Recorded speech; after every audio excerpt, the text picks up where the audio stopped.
All right, welcome back to H3 Weapon Deep Dive. Today we're taking a look at the Beretta M9A1 and the A3 variant. Whoops. Hello.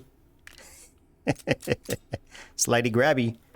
These are spawning in the home pistol automatic category under M for M9A1 and M9A3. You also might know that as the Beretta 92 FS, I believe, and I don't know the exact 92 designation on that one, but I think it's the 92 as well. Anyway, so what's all this other stuff doing on the table? Well, if you watched the PX4 Storm, also from Beretta, video earlier, you'll notice you'll know that these are all interchangeable magazines for all 5 of these firearms in H3, which is fantastic. So let's start with the M9. The M9 spawns with a 15-round magazine, double stack. You can also use any of these other magazines that spawn with any of these other firearms. The A3, the PX4 Storm, the CX4, and the MX4. They're classified as carbines. Those spawn with these CX4 30-round magazines, the 17-round PX4 Storm magazines, and the also 17-round A3 magazines, M9A3 magazines. So if you're playing take and hold and you get one of these large caliber magazines, hold on to them because they'll interact with any of the other ones if you get lucky enough to get those to spawn as well. So the M9, it supports a slide lock. If you press to the left and up, it will engage the slide lock there. If you want to release it, you press to the left and down. It also supports hammer cocking and decocking. If you want to decock the hammer, press to the right and up and slightly press the trigger like that. If you want to cock the hammer, press to the right and down like so. Press up as on the trackpad as usual for the safety. The safety indicator is ambidextrous, which is lovely. What else we got on here? Oh, you can if you take the safety off, you can dry fire it. If the hammer is back and the safety is turned back on, it will decock the hammer like that. And that's without the magazine in or with the magazine in. When it's empty, the slide will lock back, the slide lock will engage, and it will not release until the magazine is ejected. So once you eject the magazine, actually, let me do that again. Once you do the magazine, because the safety was still on. There we go. Once you eject the... Come on. Once you eject the magazine, then you can release the slide. It's also pretty easy to check the chamber. You've got this opened slide here with the barrel exposed. So the round is right there. The A1 does have an under barrel frame attachment for a pick rail. So you can attach like a laser on there or a flag or a hat or whatever you'd like. Let's get that off. But nothing on the top. Let's see if we can do a red dot. No red dot. So the M9 has a couple suppressors listed. It'll accept any suppressor, but there are some special ones that are just kind of in here for the M9. There's this M9A1 suppressor and this M9A1 Model 27. The Model 27 looks like this. And the regular one is a shiny black one, which nicely matches the shiny black A1 model.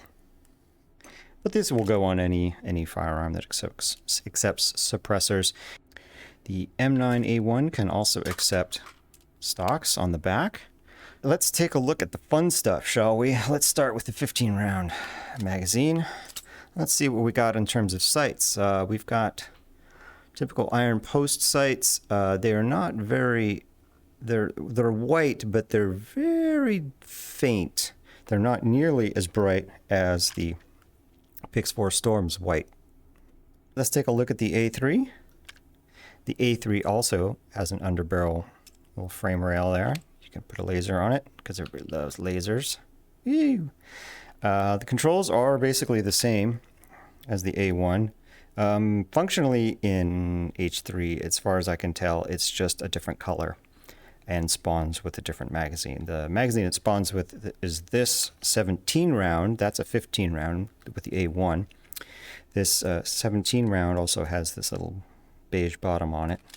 Very nice. But functionally, I believe it's the same. Let's do a recoil test with the A1. Remember that this recoil test is pretty broad. It's not going to be an exact sort of comparison, but it gives you an impression of how good the recoil is. So I'm going to fire as fast as I can. Not bad. 123 points with a 7.2 average. I don't know if any got off the paper, so I think that did okay. Let's try the A3 and see if there's any sort of significant difference. I don't think there would be. I don't think there should be. I don't think there's that much difference between the two. 7.2. Here we go. Same magazine, 17. Again, I'm not trying to compensate for the adjustment. 7.0, yeah, it looks the same as the A1. Let's do a recoil test with this stock attached.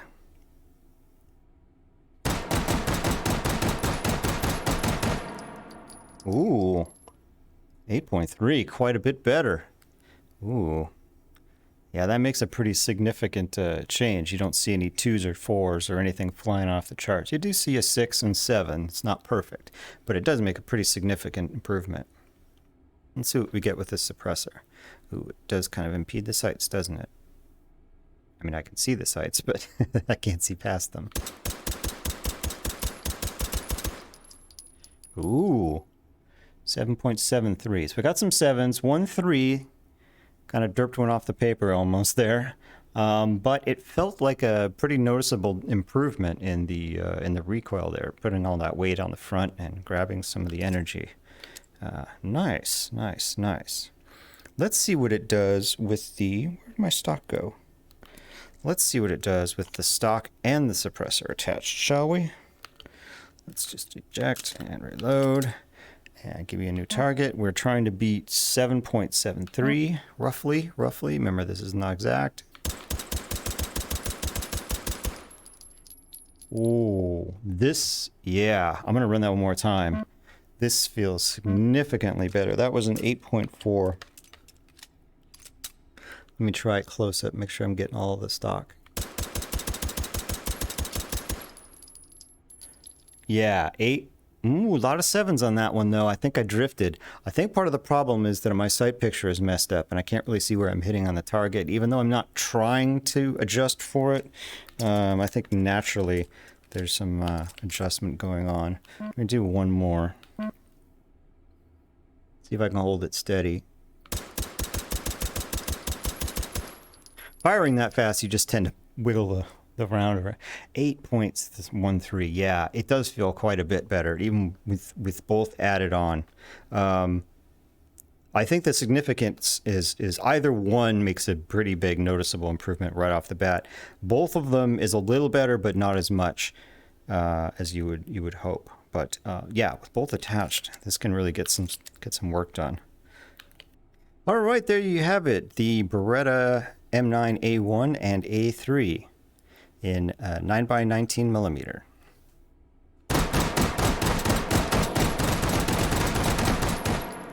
Fantastic.